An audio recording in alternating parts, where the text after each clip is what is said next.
भाजपचे प्रमुख नेते आणि महाराष्ट्राचे माजी मुख्यमंत्री देवेंद्र फडणवीस हे राज्यातील कायदा आणि सुव्यवस्था राखण्यासाठी त्यांच्या कामांसाठी आणि धोरणांसाठी ओळखले जातात.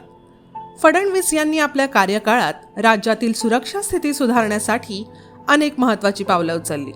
गुन्हेगारांना पकडता यावं यासाठी देवेंद्र फडणवीस यांनी पोलिसांचं आधुनिकीकरण आणि सक्षम करण्यासाठी अनेक योजना सुरू केल्या. त्यांच्या सरकारच्या काळात पोलिसांना अत्याधुनिक शस्त्र, नवीन वाहनं, दळणवळणाची अत्याधुनिक साधने देण्यात आली. यासोबतच पोलीस कर्मचाऱ्यांची संख्याही वाढवून त्यांना चांगलं प्रशिक्षण देण्यात आलं, जेणेकरून ते कायदा आणि सुव्यवस्था राखण्यासाठी अधिक प्रभावी ठरतील.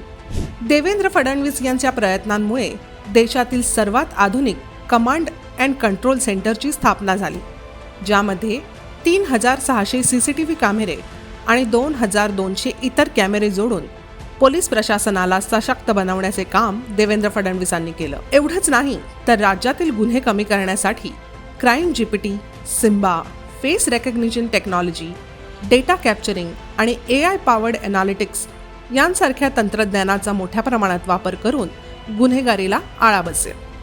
देवेंद्रजींची दूरदृष्टी आणि अचूक निर्णय क्षमता यांमुळेच राज्य सुरक्षित हातात आहे असं दिसतंय. धन्यवाद देवाभाऊ.